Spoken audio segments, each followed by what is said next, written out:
তাহলে সাহাবাই কেরাম মাসুম নয়। নবীগণ যেরকম মাসুম, নিষ্পাপ, কবিরা থেকে, সগীরা থেকে, নবুয়তের আগে, নবুয়তের পরে, সাহাবাই কেরাম এর ব্যাপারে সারা পৃথিবীর ওলামাই কেরামের আকীদা হলো তারা নিষ্পাপ, মাসুম নয়, কিন্তু আল্লাহ পাকের পছন্দের।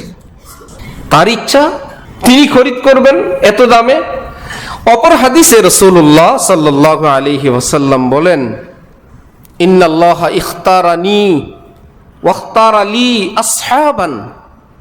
শোনো কিয়ামত পর্যন্ত মানুষেরা, আমি শ্রেষ্ঠ নবী এটা আমার হাতের কামাই না, আমার আল্লাহ আমাকে শ্রেষ্ঠ নবী হিসেবে নিজে নির্বাচন করেছেন। আমার সাহাবা কে হবে এটা হলো মূল। কে কে আমার সাহাবা হবে এটা কারো হাতের কামাই না, আমি নবী সাহাবী হব, আমি হইতে চাই না। কে কে সাহাবী হবে এই সাহাবীর নির্বাচন, নির্ধারণটা স্বয়ং আল্লাহ নিজের হাতে করেছেন। তাহলে সাহাবাই কেরামের ব্যাপারে মুখ খুলতে কি অসাবধান না সাবধান? এই বলে কি আমরা সাহাবীদেরকে নিষ্পাপ বললাম? নবী রসুলের মতো মাসুম মানুষ হিসাবে কোনো ভুল বিচ্যুতি হতে পারে, সব কিছু জেনে আল্লাহ পাক বললেন আমি তারপরেও ক্ষমা করে দিয়ে আমি খুশি হয়ে গেলাম। যেমন উহুদ যুদ্ধ, চতুর্দিকে ছোটাছুটি, অনেক কথা, এই চরিত্র সাহাবাই কেরামের আল্লাহ পাক অসন্তুষ্ট হয়েছেন। আমার নবীকে রেখে তোমরা এদিক সেদিক গেলা। একটু পরে কোরআন শরীফ আল্লাহ পাক বলেন, ওয়ালাকাদ আফাল্লাহু আনহুম, যা হবার হলো, ইচ্ছাকৃত তো করে নাই, আমি সকলকে মাফ করে দিলাম। আসসালামু আলাইকুম ওয়া রাহমাতুল্লাহি ওয়া বারাকাতুহু।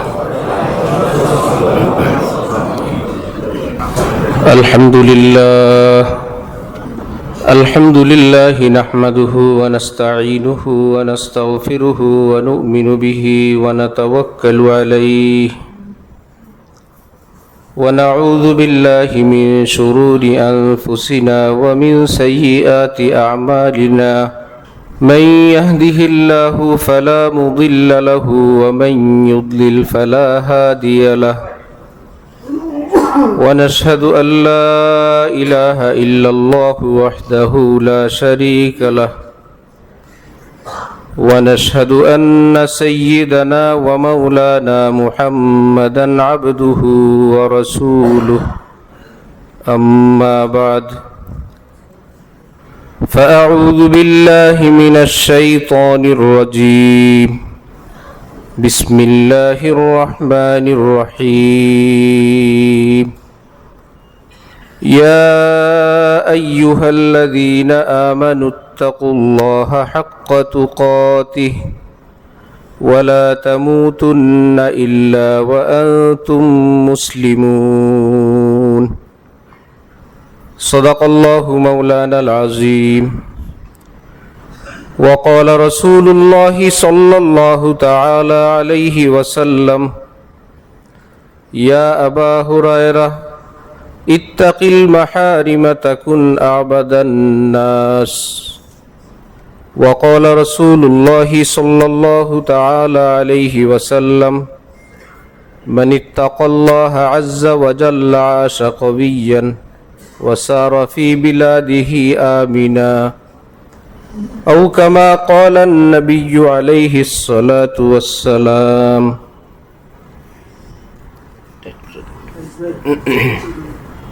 পড়ে যায়, টাইট করে দিন, হ্যাঁ টাইট পড়ে যায়, এটা গোড়া।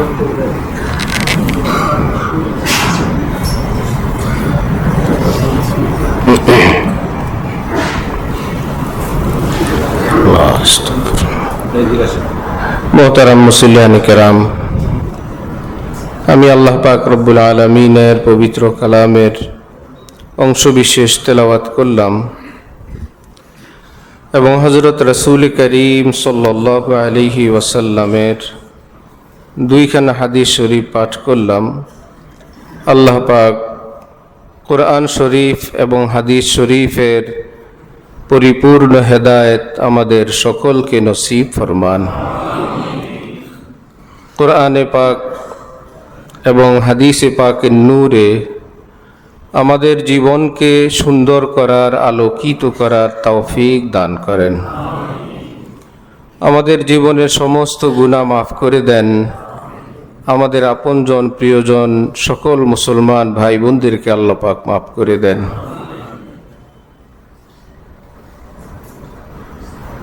হযরত রাসূল করিম সাল্লাল্লাহু তাআলা আলাইহি ওয়াসাল্লাম,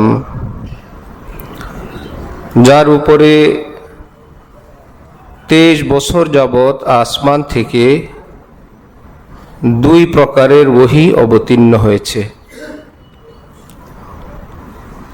প্রথম প্রকার ওহীর নাম কোরআন, দ্বিতীয় প্রকার ওহীর নাম হাদিস। কোরআনে পাককে ওহী মাতলু বলা হয়, হাদিসে পাককে ওহী গায়রে মাতলু বলা হয়।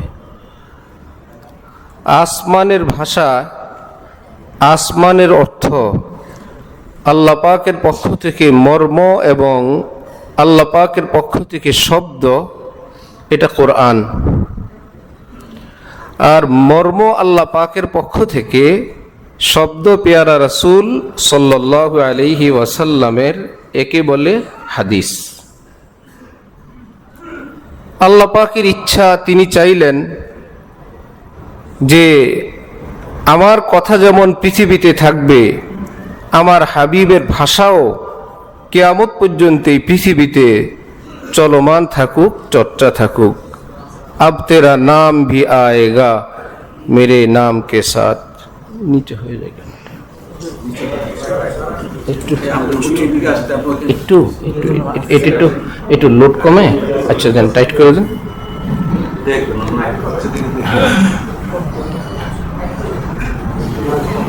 এটা একটু ইয়ে বেশি হয়ে গেল, এটা লম্বাটা নষ্ট হয়ে গেছে। আল্লাহ সহজ করে। নতুন করে কেউ সুন্নত নফলের নিয়ত না করি, বসি। কোরআনে পাক বলতে আমরা যা বুঝি, কোরআনে পাকের সকল আয়াত, সকল সূরা, প্রত্যেকটি শব্দ আজকে আমাদের সামনে যে কোরআন, এই কোরআনে পাকের ভিতরেই আছে, এর বাইরে একটি শব্দও নাই। পাশাপাশি অনেক মুসলমান মনে করেন কোরআন যেমন আসমান থেকে অবতীর্ণ কিতাব এবং কোরআনের এই বাইন্ডিং এর ভিতরে কোরআনের সকল আয়াত আছে, ঠিক সকল হাদিস সম্বলিত এইরকম হাদিসেরও মনে হয় কোনো কিতাব আছে, যা থাকার ওই কিতাবেই থাকবে, এর বাইরে আর কোনো হাদিস নাই। আল্লাহ পাকের আসমানের নিচে এমন কোনো কিতাব এই পৃথিবীতে নাই যে ওই কিতাবের মধ্যেই নবীজির সমস্ত হাদিস আছে, এমন কোনো কিতাব এই পৃথিবীতে নেই। অনেকেই মনে করেন কোরআনে শরীফ, কোরআন, হাদিস শরীফ, বুখারী শরীফ এটা হাদিসের কিতাব, নিশ্চয়ই হাদিসের শ্রেষ্ঠ কিতাব। কিন্তু বিষয়টা এমন নয় যে যত হাদিস সব বুখারী শরীফে আছে। এটা আমাদেরকে সতর্ক করার জন্য হযরত ইমাম বুখারী রহমতুল্লাহি আলাইহি তার কিতাবের নাম রেখেছেন আল জামিউল মুসনাদুস সহিহুল মুখতাসার মিন উমুরি রাসূলিল্লাহি সাল্লাল্লাহু আলাইহি ওয়াসাল্লাম ওয়া সুনানিহি ওয়া আইয়ামিহি। নামের একটা অংশ দিলেন আল মুখতাসার, সংক্ষিপ্ত পুস্তিকা। আল জামে, আল মুসনাদ, আস সহিহ, আল মুখতাসার। মুখতাসার শব্দ তো আমরা বাংলায় বুঝি, মুখতাসার তো সংক্ষেপ। ইমাম বুখারী বলতে চান, খবরদার কেউ একথা মনে করবে না সমস্ত হাদিস আমার এই কিতাবে আছে। আল মুখতাসার, কিছু হাদিস এই কিতাবে আছে। নবীজির হাদিস 5 লক্ষের উপরে, কিছু হাদিস আমার বুখারী শরীফে আছে। তাহলে বুখারী শরীফের বাইরে হাদিস কি অল্প আছে না বেশি আছে? বেশি আছে। বুখারী শরীফের পরে মুসলিম শরীফ, অনেক হাদিস দোনো কিতাবে আছে, আবার অতিরিক্ত আছে। আবু দাউদ শরীফ, তিরমিজি শরীফ, নাসাই শরীফ, ইবনে মাজা শরীফ, সিহা সিত্তা, হাদিসের 6 কিতাব। এ তো প্রসিদ্ধ। কিন্তু বুখারীর আগের কিতাব, যা বুখারীর আগে সংকলন করা হয়েছে, মুয়াত্তা ইমাম মালিক, পুরো পৃথিবীর সকল আলেমের কাছে সেই মুয়াত্তা ইমাম মালিকের হাদিস যখন ইমাম বুখারী আনেন, অত্যন্ত গর্বের সঙ্গে বলেন, যেটা ইমাম মালিকের বর্ণিত হাদিস আমি আমার কিতাবে এনে আমি গর্বিত। হযরত ইমাম মালিক রহমতুল্লাহ আলাইহির জন্ম 93 হিজরিতে, আর হযরত ইমাম বুখারীর জন্ম 194 হিজরিতে। 101 বছর আগে ইমাম মালিকের জন্ম। সেই ইমাম মালিক প্রসিদ্ধ হাদিসের কিতাব লিখলেন কি? মুয়াত্তা ইমাম মালিক। যে হাদিসের, যে কিতাবের ব্যাখ্যা গ্রন্থ লিখলেন হযরত শেখুল হাদিস জাকারিয়া সাহেব রহমতুল্লাহ আলাইহি, আউজাজুল মাসালিক, 18 ভলিউমে মক্কা শরীফ, মদিনা শরীফের আন্তর্জাতিক ইসলামিক লাইব্রেরি যে কোনো লেখকের লেখা তো সেখানে রাখে না। এই ভারতবর্ষের এই মহা মনীষী শেখুল হাদিস জাকারিয়া সাহেব রহমতুল্লাহ আলাইহি আরবি ভাষায় মুয়াত্তা ইমাম মালিকের ব্যাখ্যা গ্রন্থ লিখলেন। সেটাকে মদিনা মুনাওয়ারায় এবং মক্কা শরীফের যে মসজিদুল হারাম, নববী এবং হারামের লাইব্রেরিতে সেখানে সাজানো আছে, যেটা মুয়াত্তা ইমাম মালিকের পৃথিবী বিখ্যাত ব্যাখ্যা গ্রন্থ। এই শেখুল হাদিস জাকারিয়া সাহেব রহমতুল্লাহ আলাইহি লিখছেন, আমাদের মসজিদে মসজিদে দাওয়াত ও তাবলীগের তালিম হয়, ফাজাইলে আমাল। ছোট্ট পুস্তিকা ওনার। ঠিক এমনি ভাবে মুসনাদে আহমদ, ইমাম আহমদ ইবনে হাম্বল রহমতুল্লাহ আলাইহি যে কিতাব লিখলেন, ইমাম আহমদ ইবনে হাম্বল ইমাম বুখারীর দাদা উস্তাদ, উস্তাদের উস্তাদ। ইমাম বুখারী রহমতুল্লাহ আলাইহির উস্তাদের উস্তাদ ইমাম আহমদ ইবনে হাম্বল। সেই ইমাম আহমদ ইবনে হাম্বল কিতাব লিখলেন মুসনাদে আহমদ। সকল বড় বড় মাদ্রাসায় আছে, পড়ানো হয়, সংক্ষিপ্ত আকারে অল্প একটু পড়ানো হয়। এবং মুসনাদে আহমদের কোনো হাদিস যদি ইমাম বুখারী তার কিতাবে আনেন, অত্যন্ত গর্বের সঙ্গে, অত্যন্ত সম্মানের সঙ্গে, যে এটাকে আমি আর কি যাচাই করব, আমার দাদা উস্তাদ ইমাম আহমদের হাতে বাছাইকৃত হাদিস। আমি এতগুলো কথা এই জন্য বললাম যে দিন সম্পর্কে, ইসলাম সম্পর্কে আমাদের আইডিয়া, যে যে সূত্র থেকে আমরা দিন শিখি, সূত্র যেমন আমার আপনার নলেজটাও তেমন। কারণ আমরা তো পৃথিবীতে কিছু শিখে আসি নেই, যেভাবে আমাদেরকে বলা হয় আমরা সেটাই মানি। যার জন্য অনেক মুসলমানের মুখে আমরা শুনি কোন একটা হাদিস শরীফ বলার পর, হুজুর এই হাদিসটা কি সহি? সহি অর্থ তিনি জানেন শুদ্ধ। আর হুজুর যখন বলবেন সহি না, তার অর্থ কি হবে? শুদ্ধ না। আমি তো এই হাদিস মানি না, আমি শুধু সহি হাদিস মানি, আমি শুধু শুদ্ধ হাদিস মানি। তাকে এভাবেই বুঝানো আছে। অথচ হাদিস জগতে সহি শব্দের অর্থ শুদ্ধ, আর যেটা সহি না সেটা অশুদ্ধ, এই অর্থে ব্যবহৃত নয়। হাদিস জগতে সহি হাদিস অর্থ শুদ্ধ হাদিস, যেটা সহি না সেটা অশুদ্ধ। হাদিস জগতে ভাষাটা এভাবে ব্যবহার হয় না। তিরমিজি শরীফ, ইমাম তিরমিজি একটু পরপরই নিজের কিতাবে হাদিসের নাম, হাদিস বর্ণনা করেন, হাদিসের শেষে বলেন হাদা হাদিসুন হাসান, এই হাদিসটা হাদিসে হাসান, এটা সহি না। তাহলে কি তিরমিজি শরীফের হাদিসগুলো কি বাতিল না গ্রহণযোগ্য? অথচ ওই হাসান হাদিসের ব্যাপারে যদি আপনি এই কথা জানেন, আচ্ছা এটা সহি না, না তাহলে তো আর মানতে হবে না, এটা ভুল। না, সহি এবং তার বিপরীতে ভুল বিষয়টা এমন না, বরং গ্রহণযোগ্য হাদিস, শুদ্ধ হাদিস, যেটাকে আমরা বাংলায় শুদ্ধ বলি, গ্রহণযোগ্য এবং শুদ্ধ হাদিস তিন প্রকার। কয় প্রকার? তিন প্রকার। অগ্রহণযোগ্য হাদিস, অশুদ্ধ হাদিস এক প্রকার, সেটাকে আমরা মৌজু হাদিস বলি, জাল হাদিস বলি। অশুদ্ধ তো অশুদ্ধ। হযরত রাসূলুল্লাহ সাল্লাল্লাহু আলাইহি ওয়াসাল্লাম যখন হাদিস বলতেন, হাদিস বলা হয় নবীজি যেটা বলেন হাদিস, যা করেন সেটা হাদিস, যেটাকে সাপোর্ট করেন, সমর্থন করেন সেটাও কি হাদিস।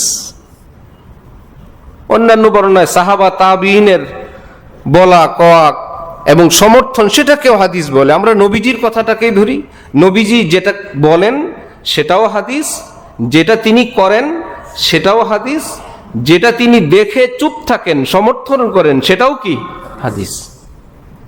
এক সাহাবী বললেন, রাআইতু রাসূলুল্লাহি সাল্লাল্লাহু আলাইহি ওয়াসাল্লাম হাকাযা ইয়াফআল, আমি নবীজিকে এমনটা করতে দেখেছি, বাস হাদিস হয়ে গেছে। এখানে তো নবীজি কি করলেন? করলেন। আরেক সাহাবী বললেন, রাআ রাসূলুল্লাহি সাল্লাল্লাহু আলাইহি ওয়াসাল্লাম ফুলানান হুয়া ইয়াফআলু হাকাযা, নবীজি এক সাহাবীকে এই কাজ করতে দেখেছেন, ওয়াসাকাতা, অতঃপর কিছু বলেন নাই, বারণ করেন নাই, নিষেধ করেন নাই। আর নাজায়েজ কোনো বিষয় দেখে নবীজি চুপ থাকবেন, এটা নবীজির জন্য জায়েজ নাই, হারাম। যেহেতু তিনি চুপ ছিলেন, তাহলে শরীয়তে সেটাও কি বৈধ, সেটাও হাদিস। তো নবীজি যখন হাদিস বলতেন, সে হাদিসগুলো সহিও ছিল না, হাসানও ছিল না, জয়ীফও ছিল না, মৌজুও ছিল না। হাদিস তো হাদিস, নবীজি বলছেন হাদিস। যখন 20-50 বছর, 100 বছর, 200 বছর, 250 বছর ইসলামের বয়স হয়ে গেল, এখন হাদিস বর্ণনাকারীদের সংখ্যা অনেক বেশি। আলেম ওলামারা তৎকালীন ইমাম বুখারীগণ, ওই যে 194তে জন্ম, ইমাম তিরমিজি 201-এ জন্ম, ইমাম আবু দাউদ 202-এ জন্ম, এরকম কাছাকাছি ওই ইমাম এবং আগের ইমামগণ চিন্তা করলেন হাদিসগুলো একটা কিতাবে চলে আসা দরকার। এরকম ব্যক্তি বিশেষের কাছে আর না থেকে, যেমন ইমাম মালিক, ইমাম আহমদ ইবনে হাম্বলরা ভাবলেন হাদিসগুলো একটা কিতাবে সংকলন হওয়া দরকার। তাহলে আমরা কিভাবে লিখব? যে হাদিস বর্ণনা করেন আমরা আগে তাকে দেখব, তিনি কার রেফারেন্সে বলেন আমি তাকে জানব। একদম এই রেফারেন্সটা চলে যাবে হযরত সাহাবাই কেরাম এবং রাসূলুল্লাহ সাল্লাল্লাহু আলাইহি ওয়াসাল্লাম পর্যন্ত। এই রেফারেন্স সিলসিলা, এই মধ্যস্থতাকারী নবীজির থেকে 50 বছর, 100 বছর, 200 বছর পর্যন্ত বর্ণনাকারীদের অবস্থা, তিনি কেমন পরহেজগার, তার স্মৃতি মেধাশক্তি কেমন, তিনি যে উস্তাদ থেকে হাদিসের সূত্র বয়ান করেন, সেই উস্তাদের মৃত্যু কবে আর ওনার জন্ম কবে, সুতরাং সেই উস্তাদের সঙ্গে ওনার সাক্ষাতের সম্ভাবনা কতটুকুন। যদি এমন হইল উস্তাদের নাম বলেন, উস্তাদ 50 বছর আগে ইন্তেকাল করেছেন, উনি বলেন অমুক হুজুর বয়ান করেছেন, আপনি তো হুজুরকে দেখেন নাই, মধ্যখানে কে আছে তার কথা তো আপনি বলেন নাই, বাদ। বয়স মিলতে হবে এবং সাক্ষাৎ নিশ্চিত হতে হবে, হ্যাঁ এই উস্তাদ থেকে তিনি হাদিস পড়ার দলিল পাওয়া গেছে। এতটা কঠিন তাকওয়া, পরহেজগারি, উপস্থিতি, সাক্ষাৎ, বয়স এবং লাগাতার ধারা কার থেকে কে, একদম সাহাবাই কেরাম পর্যন্ত যাওয়ার পর যখন সাহাবীদের পালা আসে, বলে এখানে আর পরীক্ষা নিরীক্ষা করতে হবে না, সাহাবীদের পরীক্ষা আসমানওয়ালা আল্লাহ নিজে করেছেন। সাহাবীদের কোনো টেস্ট করার কিছু নেই, এই পৃথিবীতে কেউ নাই এই সাহাবী কোন মানের। কোরআনে পাকে রব্বুল আলামিন বলেন, ওয়াস-সাবিকুনাল আউওয়ালুন মিনাল মুহাজিরিন ওয়াল আনসার ওয়াল্লাযীনা ইত্তাবাউহুম বিইহসান রাদিয়াল্লাহু আনহুম ওয়া রাদু আন। সাহাবায়ে কেরাম, আনসার হোক মুহাজির হোক, অর্থাৎ জামিউস সাহাবা, সমস্ত সাহাবায়ে কেরামকে আল্লাহ পাক একত্রে নিয়ে বলতেছেন যে সমস্ত সাহাবাগণ, তারপর বলতেছেন ওয়াল্লাযীনা ইত্তাবাউহুম বিইহসান, এবং কিয়ামত পর্যন্ত যারা সাহাবীদের পাকাপাকি অনুসরণ করবে তারা, উভয় গ্রুপকে একত্রিত করে বললেন সাহাবীদের জন্য নগদ আর সাহাবীদের পাকাপাকি অনুসারীদের জন্য অ্যাডভান্স আমি ঘোষণা দিচ্ছি, রাদিয়াল্লাহু আনহুম ওয়া রাদু আন, আমি আল্লাহ আমার নবীর সমস্ত সাহাবীদের উপর এবং সাহাবীদের অনুসারীদের উপর আমার রাজি এবং সন্তুষ্টির ঘোষণা কোরআনে নাজিল করলাম। তাহলে সাহাবীদের উপর আল্লাহ পাক খুশি, এটা কি কারো ব্যক্তিগত মতামত না কোরআনের ঘোষণা? নাম্বার 1, কোরআন বলছে আমি সমস্ত সাহাবীদের উপর আমি আল্লাহ রাজি। এখানে বলেন নাই ইল্লা ফুলা ইল্লা ফুলা ইল্লা ফুলা, আমি সাহাবীদের উপর খুশি কিন্তু অমুক অমুক বাদ, আমি এদের উপর খুশি না, আমি সমস্ত সাহাবীদের উপর খুশি। দ্বিতীয়, আল্লাহ পাক বলেন আমিনু কামা আমানান নাস, কিয়ামত পর্যন্ত মুমিনগণ ঈমানি জীবন গ্রহণ করো। এই আমিনু মানে খালি কালেমা লা ইলাহা ইল্লাল্লাহ, চুরি চামারি ডাকাতি মিথ্যা ধোঁকা না, সাহাবীরা যেই কালেমাওয়ালা আমিও সেই কালেমাওয়ালা, এই অর্থ নয়। সাহাবীদের যেমন তাকওয়া, খোদাভীতি, সততা, স্বচ্ছতা, মানবতা, শালীনতা, ভদ্রতা, আদব, ইত্তেবায়ে সুন্নত, সহজ ভাষায় শরীয়তের জীবন, সাহাবীদের যেমন তোমরা এইরকম জীবন আমাকে দেখাও। সাহাবীদেরটা যেমন তোমরা এমন ঈমান আনো, এমন ঈমান আমাকে দেখাও। আমরা দর্জির নিকট এক সময় আমরা প্রতিবারই নতুন মাপ দিতে হয়, আগের মাপ ছোট হয়ে যায়, আগের মাপ ছোট হয়ে যায়। তাই বলি কি জীবন ভরই এরকম চেঞ্জ করতে হয় না একটা জায়গায় থেমে যাই? এখন আর অনেকে আছে আমাদের আর যাওয়া লাগে না দর্জির কাছে, স্যান্ডেলের জন্য যাওয়া লাগে না, মাপ বলে দে এত সাইজ, পুরান মাপেই চলে, কেন আর বড় হই না।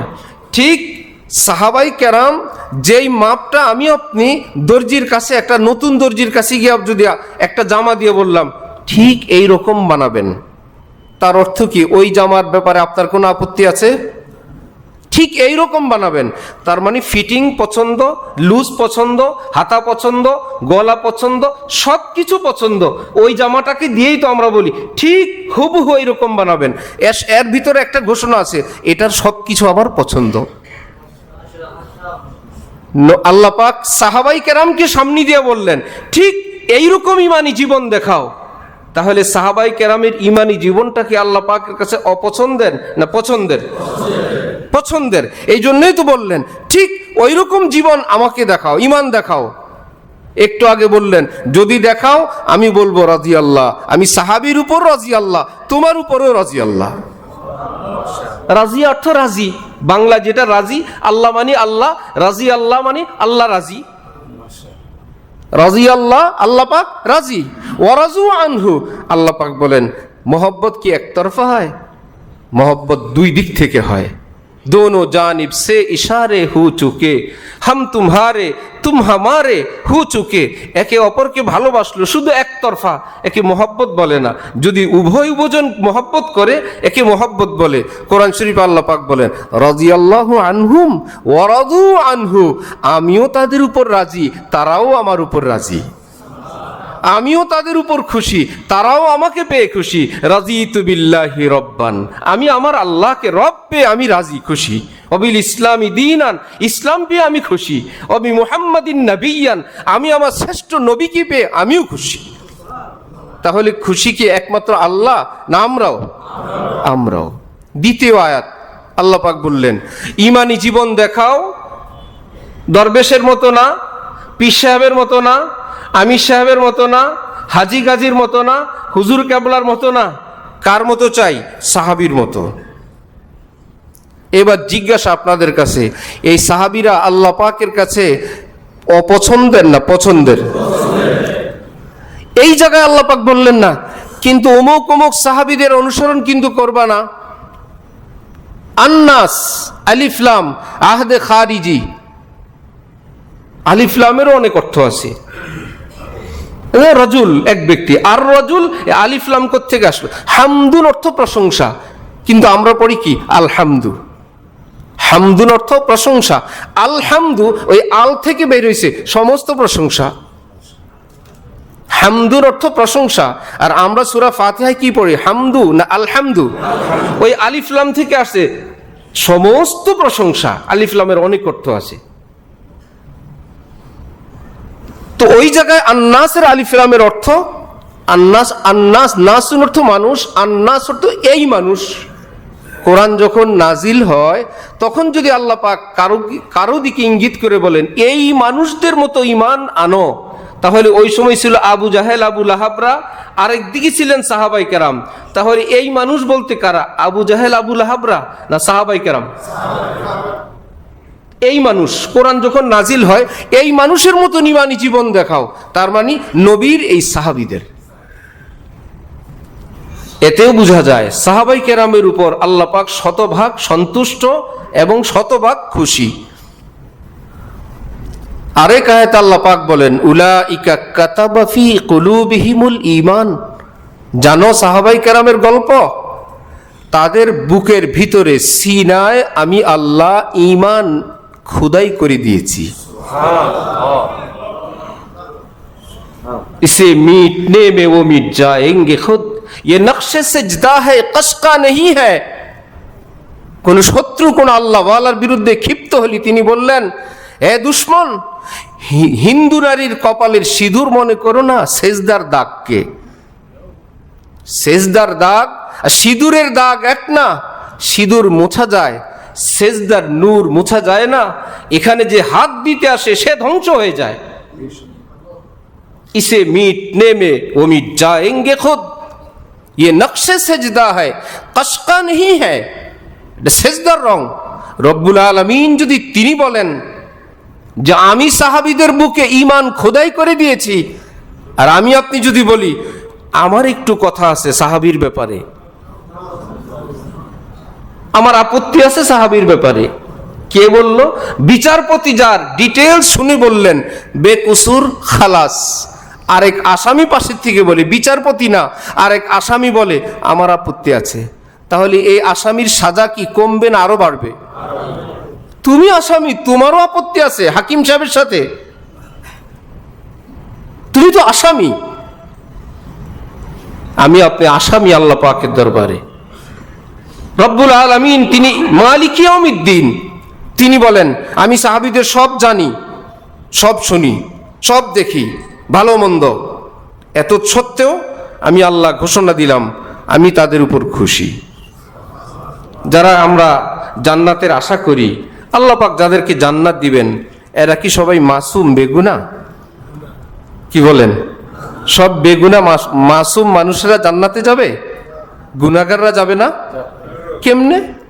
আম্মি জান হযরত আয়েশা বলেন আল্লাহুম্মা হাসিবনি হিসাবান ইয়াসীরা, আল্লাহ আপনি আমার হিসাবটা সহজই নিয়েন। নবীজি কি জিজ্ঞেস করলেন? আল্লাহ হিসাব নিবেন সেটা আবার সহজ কি? হিসাব তো হিসাব। নবীজি বলেন ফাযালিকিল আরজ, আয়েশা সহজ হিসাব কি জানো? আল্লাহ পাকের সামনে আমলনামাটা দেয়া হবে, তিনি দেখবেন ভালো মন্দ, যাকে মাফ করবেন তাকে কিচ্ছু জিজ্ঞেস করবেন না, সব দেখবেন। এই যে দেখা যায় ভালো করলা মন্দ করলা, কিন্তু তাকে প্রশ্ন করবেন না। মান্নুকিশা উযিবা, যাকে আল্লাহ জিজ্ঞেস করবেন আয়েশা জেনে রাখো তার উত্তর দেওয়ার ক্ষমতা নাই, তাকে জাহান্নামে যাওয়াই লাগবে। তাহলে সাহাবাই কেরাম মাসুম নয়। নবীগণ যেরকম মাসুম, নিষ্পাপ, কবিরা থেকে সগীরা থেকে, নবুয়তের আগে নবুয়তের পরে, সাহাবাই কেরাম এর ব্যাপারে সারা পৃথিবীর ওলামাই কেরামের আকীদা হলো তারা নিষ্পাপ মাসুম নয়, কিন্তু আল্লাহ পাকের পছন্দের। তার ইচ্ছা তিনি খরিদ করবেন এত দামে, অপর হাদিসে রাসূলুল্লাহ সাল্লাল্লাহু আলাইহি ওয়াসাল্লাম বলেন, ইন্নাল্লাহা ইখতারানি ওয়া ইখতারা লি আসহাবান। শোনো কিয়ামত পর্যন্ত মানুষেরা, আমি শ্রেষ্ঠ নবী এটা আমার হাতের কামাই না, আমার আল্লাহ আমাকে শ্রেষ্ঠ নবী হিসেবে নিজে নির্বাচন করেছেন। আমার সাহাবা কে হবে এটা হলো মূল। কে কে আমার সাহাবা হবে এটা কারো হাতের কামাই না, আমি নবী সাহাবী হব, আমি হইতে চাই না। কে কে সাহাবী হবে এই সাহাবীর নির্বাচন নির্ধারণটা স্বয়ং আল্লাহ নিজের হাতে করেছেন। তাহলে সাহাবাই কেরামের ব্যাপারে মুখ খুলতে কি অসাবধান না সাবধান? এই বলে কি আমরা সাহাবীদেরকে নিষ্পাপ বললাম? নবী রসুলের মতো মাসুম মানুষ হিসাবে কোনো ভুল বিচ্যুতি হতে পারে, সব কিছু জেনে আল্লাহ পাক বললেন আমি তারপরেও ক্ষমা করে দিয়ে আমি খুশি হয়ে গেলাম। যেমন উহুদ যুদ্ধ, চতুর্দিকে ছোটাছুটি, অনেক কথা, এই চরিত্র সাহাবাই কেরামের আল্লাহ পাক অসন্তুষ্ট হয়েছেন। আমার নবীকে রেখে তোমরা এদিক সেদিক গেলা। একটু পরে কোরআন শরীফে আল্লাহ পাক বলেন ওয়ালাকাদ আফাল্লাহু আনহুম, যা হবার হলো, ইচ্ছাকৃত তো করে নাই, আমি সকলকে মাফ করে দিলাম। তারপর আর কোনো মামলা আছে? হইতে পারে। আল্লাহ পাক যদি বলেন সাহাবীদের মতন ইমানি জীবন দেখাও, সাহাবীদের অনুসরণ করো, সাহাবীরা নবী যদি বলেন আল্লাহ নির্বাচিত, এতে এই কথা সুস্পষ্ট তাদেরকে যাচাই বাছাই করার ক্ষমতা এই পৃথিবীর আর কারোর নাই। 30 পারা কোরআন আল্লাহ পাক চাইলে তিনি আসমান থেকে লিখিত পাঠাইতে পারতেন, লিখিতভাবে আসছে, আসে নাই।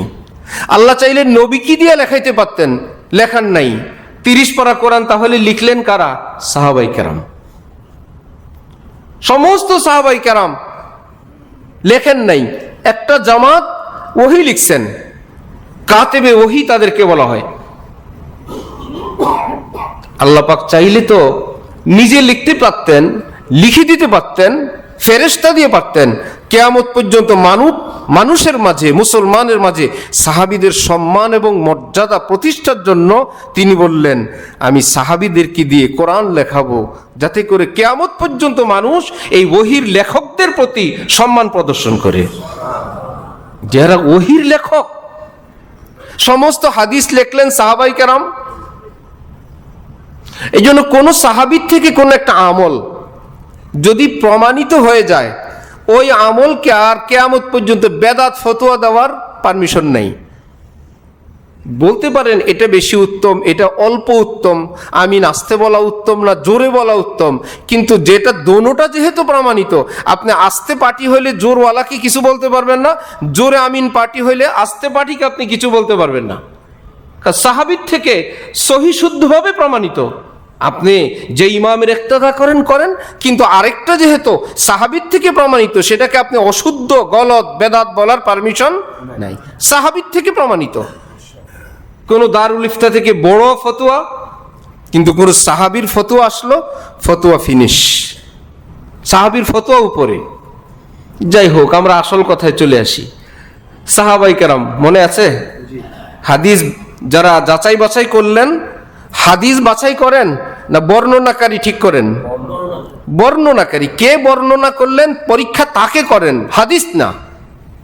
করতে করতে করতে দেখলেন যে কিছু বর্ণনাকারী এমন পাওয়া গেল অগ্রহণযোগ্য, এবং তার সাপোর্টে কোনো ব্যক্তিও পাওয়া যাচ্ছে না যে এই হাদিসটা আরো কেউ বর্ণনা করেন গ্রহণযোগ্য। সেগুলোকে বললেন অগ্রহণযোগ্য ব্যক্তির হাদিস আমাদের ইসলামে লাগবে না, এগুলো সব মওযু, এগুলো সব জাল। আর একদম তাকওয়া, নামাজ, পরহেজগারি সমস্ত পরীক্ষায় উত্তীর্ণ হয়ে যারা পাশ করলেন যে এই বর্ণনাকারীদের হাদিস অবশ্যই রাখার মতো, তাহলে ওনাদেরকে এক পাশে নিলেন। এইবার এক পাশে আনার পর দেখলেন সবাই তো এক মানের না। যারা বিসিএস ফার্স্ট, সেকেন্ড, থার্ড, তিনজন কি একই মানের? তিনজন কি 3 নাম্বারের নাম্বার না? এই বলে এই তিনজন একই মানের না।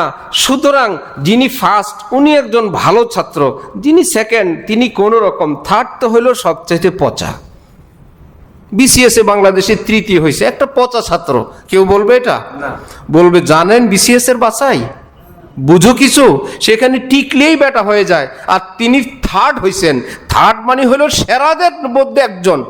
ঠিক হাদিস যখন যাচাই বাছাই করে বিসিএস থেকে বহুত ঊর্ধ্বের পরীক্ষা নিরীক্ষার পর যেটা ক্যান্সেল সেটাকে বাদ দেওয়ার পর গ্রহণযোগ্য হাদিসগুলোকে একত্রিত করার পর এটাকে 3 স্তর ঠিক করলেন, সব গুণে গুণান্বিত এবং ফার্স্ট ক্লাস নাম বললেন। এই হাদিসটার নাম রাখেন সহিহ। তার থেকে একটু কম সেটার নাম রাখেন হাসান। তার থেকে একটু কম সেই হাদিসের নাম রাখেন জয়ীফ। তাহলে শুদ্ধ হাদিস, গ্রহণযোগ্য হাদিস কয় প্রকার? অশুদ্ধ হাদিস তো জাল হাদিস। শুদ্ধ যেটাকে আমরা এতদিন জানি সহি, সহি হাদিস অর্থ সহি না, বেশি বেশি বলতে পারেন সবচাইতে স্ট্রং। সহি হাদিসের অর্থ কি হবে? সবচাইতে স্ট্রং। আমি ছাত্রদেরকে আরো সহজে বলি যে গুড মানে কি? খারাপ জিনিস না ভালো জিনিস? বেটার। দুইটার মধ্যে কোনটা ভালো? এই বলে গুডও ভালো, বেটার তো বলতে হবে আর একটু ভালো। তাহলে তার উপর আর কিছু নাই, বেস্ট। সেটাকে আগের মতো ভালো না আরো ভালো? গুডও ভালো, বেটারও ভালো, বেস্ট সেটাও কি ভালো, একটাও পচা না। ঠিক হাদিসের 3টা নাম যদি এভাবে করেন, বেস্ট এটার নাম কি? সহি। যেটা বেটার হাসান, যেটা গুড সেটার নাম কি? জয়ীফ। তাহলে 3টা হাদিসে ভালো, কিন্তু পরস্পর যখন তুলনা করা হয় এক প্রকারের হাদিস বর্ণনাকারীর একদম সর্বসেরা ওনাদের হাদিসগুলোর নাম রাখা হইল হাসান। দ্বিতীয় একটা পয়েন্টে সর্বসেরাদের একটু স্মৃতিশক্তি ওনাদের মতো না যে 14 বছর পরে পৃষ্ঠা নাম্বার সহ মুখস্থ থাকে, এরকম না। আমাদের শায়েখ ঢালকানগরের হজরত ছোটবেলায় সকল বিষয় 100 নাম্বার, বাংলায় পাইলেন 99। সোজা প্রিন্সিপাল সাহেবের রুমে গিয়ে বললেন আমার বাংলায় 1 নাম্বার কম কেন? বাবারে, সব বিষয়ে 100, 1 নাম্বার কম বাংলায়। ওই ছাত্র প্রিন্সিপালের রুমে গিয়ে বলে আমার বাংলায় 1 নাম্বার কম কেন, আমি তো 100 পাবো। ওনারা আগে থেকে ঠিক করে রাখছেন একটা উত্তর তো দিতে হবে। বললেন তুমি বাংলা একটা ভুল করছো, ভ্রমরকে তুমি ভোমরা লিখছো, ভোমরা। সাথে সাথে হযরত ছোট বললেন দোনোটা ডিকশনারিতে আছে, ভ্রমরও শুদ্ধ, ভোমরাও শুদ্ধ। প্রিন্সিপাল দিলেন ধমক, যাও পিচ্ছি ছেলে বেশি কথা বলে, একটা ধমক দিয়ে বের করে দিয়েছেন। হযরত বলেন আমি এদিক থেকে আসছি, একটু পরে গিয়ে দেখি রেজাল্ট বোর্ডের মধ্যে 99 কেটে 100 লাগায় রাখছে। এই বলি কি সারা পৃথিবীর সব ভালো আলেমরা কি এরকম? হযরতের সাথী বললে আপনি কিভাবে 1 নাম্বার হন আমাকে একটু জানান। হযরত বলেন আমি গোপন কথা বলতাম না। কথা হলো পরীক্ষার প্রশ্নপত্র খোলার পর ওই উত্তরটা কিতাবের কত নাম্বার পৃষ্ঠায়, আমার কিতাবের পৃষ্ঠাটা আমার চোখের সামনে নাম্বার সহ ভাসতে থাকতো। আমি উত্তর যখন লিখতাম ওই কিতাবের পৃষ্ঠা নম্বর সহ দিতাম যে প্রশ্নের এই উত্তর এই শত শত পৃষ্ঠার কিতাবের মধ্যে এত নম্বর পৃষ্ঠায় এই উত্তরটা আছে, তার পূর্বে অমুক বিষয়ের বয়ান, এই উত্তরটা চলবে এত পৃষ্ঠা, তারপরে অমুক বিষয়ের বয়ান শুরু, মধ্যখানের এই অংশটা প্রশ্নের উত্তর। বিসমিল্লাহ। এখন কি করবেন? যতই আপনি মুখস্থ করবেন, সহি শুদ্ধ উত্তর দিবেন এবং আপনার উত্তরটা সঠিক, কিন্তু আপনি যদি পৃষ্ঠা নাম্বারটা এইভাবে লিখতে না পারেন, ওস্তাদরা বলবে না যে এরকম পৃষ্ঠা নম্বর লিখে দেয় সে 1 আর তোমার উত্তর শুদ্ধ শতভাগ, কিন্তু তার মতো পৃষ্ঠা নাম্বার তো লিখতে পারো নাই, তুমি দ্বিতীয়, বলবে কি না? এই বলি দ্বিতীয় জন কি খারাপ ছাত্র? তো এইরকম ছোটখাটো কোনো বিষয় বললেন এ হাসান, এ সহি, এটা জয়ীফ। আর একটা সহজ ভাষায় আমি আরো বলি, কারো বাবার বয়স 45-50, কেউ জিজ্ঞেস করলো আপনার বাবা কেমন আছে? আলহামদুলিল্লাহ, আব্বা একদম সুস্থ, আমাদের চাইতেও ভালো, স্ট্রং, সহি সুজ। এটার নাম কি? সহি আব্বা। অফিস করেন, কাজ করেন, সব কিছু করতে পারেন। আব্বার বয়স যখন 65, কেউ জিজ্ঞেস করলো আপনার আব্বা কেমন? না, আগের মতো নাই, ভালো আছেন, এখন আর ব্যবসা বাণিজ্য আমাদের হাতে দিয়ে দিছেন, ভালো আছেন, নামাজ রোজা করেন, কাজকর্ম, আগের মতো বোঝা বহন করতে পারেন না, আগের মতন শত্রুর বিরুদ্ধে হুঙ্কার দিতে পারেন না, আগের মতন এখন আর অত কষ্ট মেহনত করতে পারেন না। আব্বাকে আগের 45 বছরের মতন শক্তিশালী না 65? এখন আব্বার হালাত কি সহি না হাসান? হাসান, ভালোই আছে। বয়স 75-80, আপনার আব্বা কেমন আছে? আব্বা তো জয়ীফ, বলেন না জয়ীফ? দেশি ব্যবহার হয়। কি অর্থ?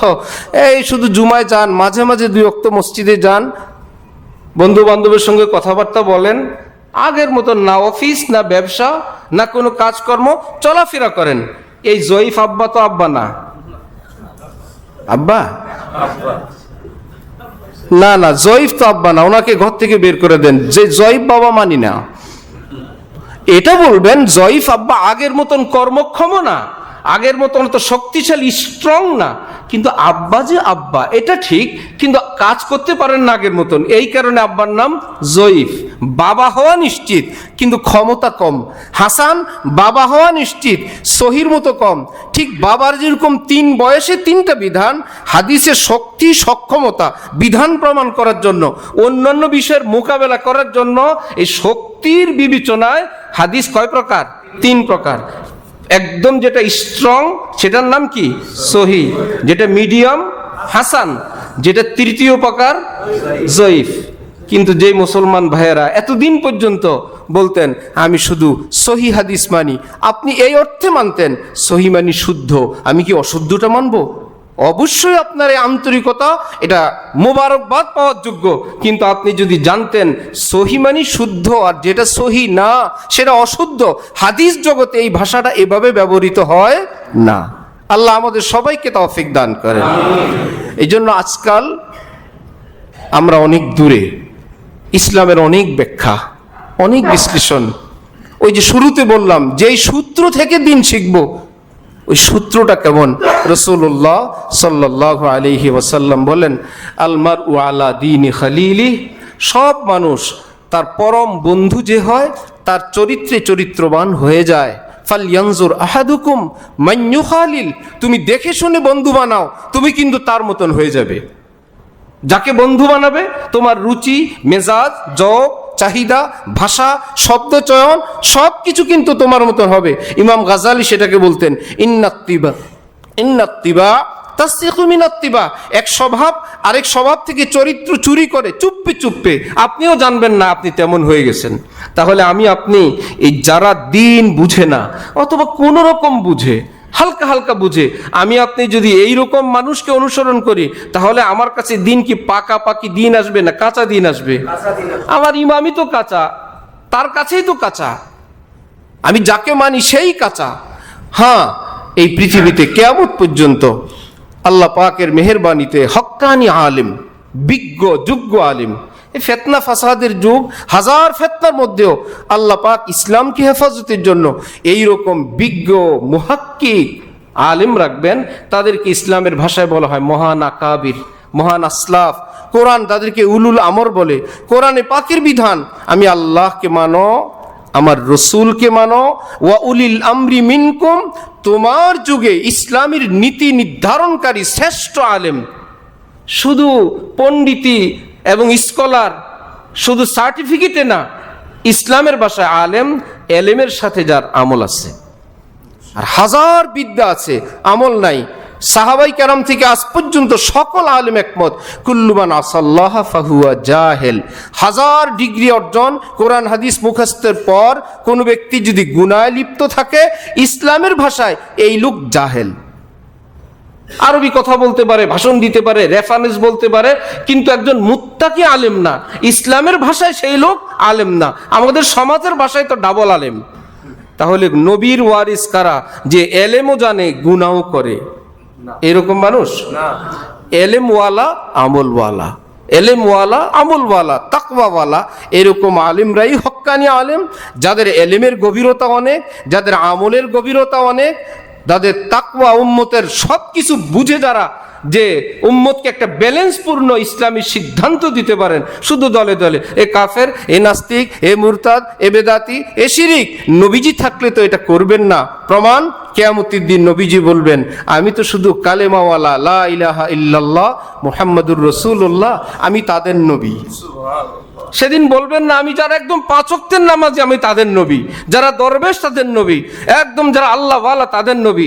নবী বলবেন কালেমাওয়ালাদের নবী আজকে আমি সকলকে পার করার জন্য প্রস্তুতি নিয়ে আসি।